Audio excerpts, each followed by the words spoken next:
আলহামদুলিল্লাহ, আমার মেয়ে আয়েশা সিদ্দিকা আয়রা তার 1 বছর সম্পন্ন হয়েছে।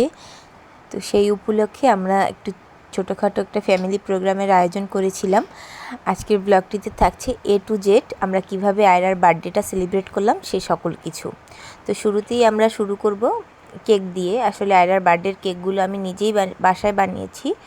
এখানে আমি টোটাল হচ্ছে 6 পাউন্ড এবং 5 পাউন্ডের 2টি কেক বানিয়েছিলাম।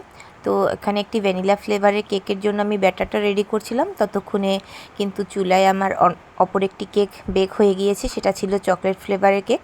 তো আমি এখানে একটা চকলেট ফ্লেভারের কেক করেছিলাম 3 পাউন্ডের এবং বাকিগুলো করেছিলাম সব ভ্যানিলা ফ্লেভারের। তো কেকগুলোকে আমি এক রাত হচ্ছে ক্রাম কোটিং করে রেখে দিয়েছিলাম ফ্রিজে। তার পরের দিন হচ্ছে আমি এটা ডেকোরেশনের জন্য বের করে নিয়েছি। এখানে আমি 3টা কেক একসাথে অ্যাসেম্বল করে একটু বড় শেপ দিয়ে নিচ্ছিলাম, যেহেতু লোক ছিল অনেক, তাই যাতে সবাইকে ঠিকভাবে দিতে পারি তাই একটু বড় করে নিচ্ছিলাম। এই কেকটাতে ছিল 6 পাউন্ড টোটাল। তো এরপরে আমি এখানে একটু কেকটাকে ডেকোরেশন করে নিচ্ছিলাম। যেহেতু চারো সাইডে ফুল থাকবে তাই সাইডের ফিনিশিংটা অত ভালো আনিনি, হালকা পাতলা একটা ফিনিশিং দিয়ে আমি এখানে ফুলগুলো দিয়ে দিয়েছি। এরপরে হচ্ছে লিখে দিয়েছি আয়রা টার্নস 1। তো এখানে ডেকোরেশনের জন্য আমরা ককশিট কিনে নিয়েছিলাম, সাদা ককশিট, যেটা যে কোনো দোকানে পাওয়া যাবে। তো সেই ককশিটগুলোকে আমরা একটু পিঙ্ক কালারের রং করে নেব, যেহেতু বার্থডের থিম ছিল পিঙ্ক। তো ডেকোরেশনটা আসলে ফোনে একটা ডেকোরেশন দেখেই আমরা ইন্সপায়ার্ড হয়ে করেছি। তো পিঙ্ক কালারের রং যেহেতু পাওয়া যায়নি, তাই সাদা এবং লাল রং মিক্স করে এখানে একটু গোলাপি শেড আনার চেষ্টা করেছি। তারপরে এখানে হচ্ছে ককশিটগুলোকে আমরা আমাদের শেপ মতো কেটে নিয়ে তারপরে রংটা করে দিয়েছি। এখানে হচ্ছে আয়রার বাবা একটু অ্যালফাবেট লিখে দিয়েছিল আয়রা নামের, তো সেই অ্যালফাবেটগুলোকেও আমরা একদম রং করে নিয়েছি যাতে করে দেখতে অনেক সুন্দর লাগে। তো আমরা ছবি দেখে কিন্তু আমরা ডেকোরেশনটা করেছিলাম। আর এখানে হচ্ছে আমরা আবার ককশিট কেটে লিখে নিয়েছি আয়রা টার্নস 1, সেটাতে একটু গ্লু দিয়ে আমরা গ্লিটার লাগিয়ে নিয়েছি।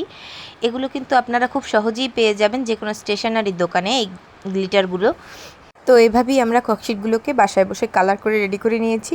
তো যেদিন প্রোগ্রাম ছিল ওই দিন বিকেলবেলা আমরা হচ্ছে কমিউনিটি সেন্টারের উদ্দেশ্যে চলে যাচ্ছি। এখানে হচ্ছে অটোতে করে আমি ককশিটগুলো নিয়ে নিয়েছি এবং অপর একটি অটোতে আমরা সবাই মিলে যাচ্ছিলাম। তো যাওয়ার পথে আমরা সবাই একসাথে গল্প করছিলাম যে কিভাবে কি করব।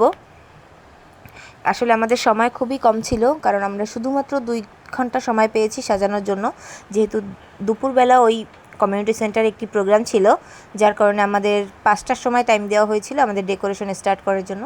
তো আমরা হচ্ছে ইউরো কনভেনশন হলটা বুক করেছিলাম, যেটা একদম শিশু পার্কের অপোজিটে।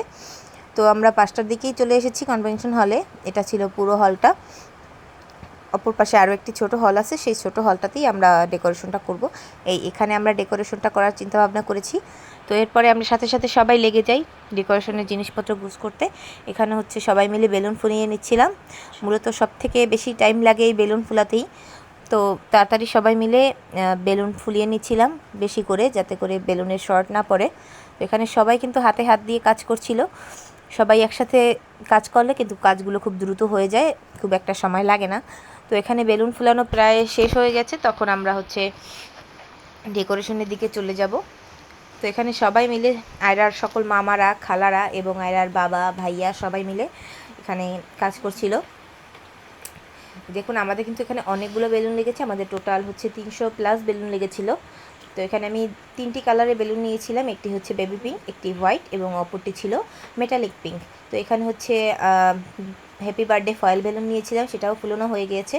এবং অপর একটি সাইডে আমি এই সুতোতে একটু বেলুনগুলো ঠিকভাবে অ্যাড করে একটা লম্বা চেইনের মতো বানিয়ে নিচ্ছিলাম, যাতে করে আমার ডেকোরেশনটা করতে কিন্তু সুবিধা হচ্ছে। না হলে কিন্তু এতগুলো বেলুন আমি আসলে কোনোভাবেই অ্যাডজাস্ট করতে পারতাম না, তাই এখানে সুতো দিয়ে আমি বেলুনগুলোকে একসাথে অ্যাসেম্বল করে নিয়েছিলাম। তো এখানে ফয়েল বেলুনগুলো সবগুলোই ফুলানো হয়ে গেছে। এখানে আমার ভাই আরেকটি বেলুন ফুলিয়েছে, যেটা কোনোটাই শেপে আসেনি, তো আরেকজন সেটা নিয়ে মজা করছিল। তো এই যে দেখুন এখানে মেটালিক বেলুন প্লাস হচ্ছে বেবি পিঙ্ক কালার বেলুন এবং সাদা বেলুনগুলো আমরা কিন্তু স্টেপ স্টেপ করে অ্যাসেম্বল করে নিয়েছিলাম। আপনারা যদি বাসায় বসে এরকম সুন্দর ডেকোরেশন করতে চান তাহলে কিন্তু আমাদের এই ভিডিওটা আপনাদের জন্য অনেক হেল্পফুল হবে। এখানে সকল কিছুই কিন্তু আমরা বরিশাল চকবাজার থেকে এবং বাজার রোড থেকেই কেনাকাটা করেছি। এখানে হচ্ছে বরিশাল চকবাজারে একটি কাজী ব্রাদার্সের উল্টা পাশে যে একটু ছোটো চিপা গলি আছে, ওই গলির ভিতর থেকে আমি এই বার্থডের সকল জিনিসপত্র কিনেছিলাম। এবং হচ্ছে বাজার রোডের একটি ককশিটের দোকান থেকে আমি ককশিটগুলো কিনেছি। তো এখানে আমি হচ্ছে আয়রা বাবা তার একটি ছবি এখানে স্টিকার করে এনেছিল, তার উপরে হচ্ছে ফয়েল ব্যাকড্রপ দিয়ে দিয়েছিলাম এবং সেটাকে একটু ডিজাইন করে দেওয়ার চেষ্টা করছি সাইডে।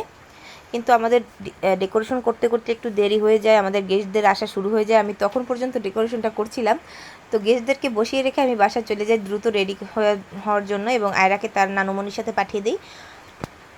তো এখানে সবাই মিলে চেষ্টা করছিলাম বেলুনটাকে কীভাবে বসানো যায়। যেহেতু বেলুনটা একটি চেইনের মতো বানানো ছিল, তাই আমাদের খুব একটা সমস্যা হয়নি, জাস্ট সুতো দিয়ে অ্যাডজাস্ট করে দিয়েছি ককশিটের সাথে। তো এই যে আমাদের ফুল ডেকোরেশনটা কিন্তু কমপ্লিট হয়ে গেছে। আসলে ডেকোরেশন কমপ্লিট করার পরে কোনো ভিডিও করার আমি সময় পাইনি, আমার ভাইয়েরা যতটুকু পারছে ততটুকু ভিডিও করেছে। তো আমি আসার পরে দেখছি সব গেস্টরা চলে এসেছে। এরপরে হচ্ছে কেক কাটার পর্ব। যেহেতু আমি ছিলাম না, আয়রা কিন্তু অনেক কান্নাকাটি করেছে এত মানুষজন দেখে, তাই আসলে ওকে সামলানো একটু ডিফিকাল্ট হয়ে গিয়েছিল আমার জন্য, এবং সে কোনোভাবেই কেক কাটবে না, কেক খাবে না। তো এখানে আয়রার বাবা আয়রাকে, আমাকে প্লাস আমার আব্বুকে কেক খাইয়ে দিয়েছিল। এরপরে হচ্ছে আমরা সবাই মিলে আবার আরেকটি কেক কেটেছিলাম, যেটা হচ্ছে আমি বানিয়েছিলাম 2 টায়ারের একটি কেক। এই কেকটার আসলে তেমন কোনো ভিডিওই নেই আমার কাছে, কারণ খুবই তাড়াহুড়োর মধ্যে করেছিলাম। তো কেক কাটা হয়ে গেলে এবার আমরা সবাইকে খাবারটা সার্ভ করে দিতে বলি। এখানে হচ্ছে কেক এবং খাবারগুলো সব টেবিলে টেবিলে সার্ভ করে দিচ্ছিল। তো আমরা হচ্ছে একটি সেট মেনুর অ্যারেঞ্জমেন্ট করেছিলাম আয়রার বার্থডের জন্য। তো এখানে সবাই খাবার খাওয়ার জন্য বসে গিয়েছে সব গেস্টরা। একদিকে গেস্টদেরকে খাবার সার্ভ করে আমরা অপর দিকে হচ্ছে বাকি যারা ছিলাম তারা একটু সবাই মিলে ফটোশ্যুট করছিলাম, কারণ ফটোশ্যুট করার কোনো সময় পাচ্ছিলাম না। আর অনেক কান্নাকাটি করছিল, ও আসলে এত মানুষের ভিতরে আসলে অভ্যস্ত না সবসময়।